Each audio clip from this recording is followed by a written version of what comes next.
Good morning everybody. Sugar పేషెంట్లో చాలా ఇబ్బంది పెట్టే ఒక కాంప్లికేషన్ చాలా తరచుగా చూస్తూ ఉంటానండి.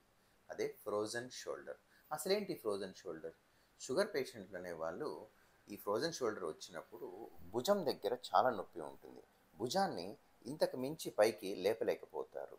అలానే భుజం వెనక్కి తీసుకోవాలన్నా కూడా చాలా ఇబ్బంది పడుతుంటారు.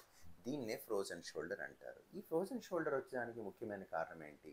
మీ అన్‌కంట్రోల్డ్ షుగర్ వల్ల మీ షోల్డర్‌లో ఉన్న ప్రోటీన్స్ అనేవి ఒకటి ఒకటి గట్టిగా అతుక్కుపోయి, ఆ షోల్డర్ యొక్క మొబిలిటీ అంటే అందులో ఉన్న గుజ్జుని ప్రభావితం చేసి, ఆ గుజ్జు సాఫ్ట్‌గా లేకుండా చేస్తాయి. దానివల్ల ఈ షోల్డర్ మూవ్‌మెంట్స్ అనేవి బాగా రెస్ట్రిక్ట్ అయితాయి.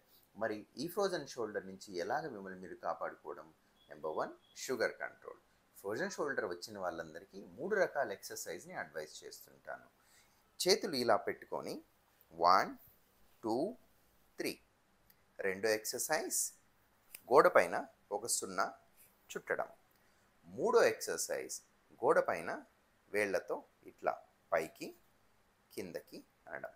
నాలుగో ఎక్సర్సైజ్ మనం చిన్నప్పుడు బావిలో నీళ్లు చేస్తాం కదా, దానిలాగా ఈ మూమెంట్ చేయడం.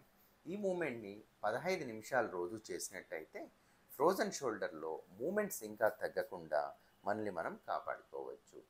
Last but not least, sugar control is must for complications reduction in diabetes.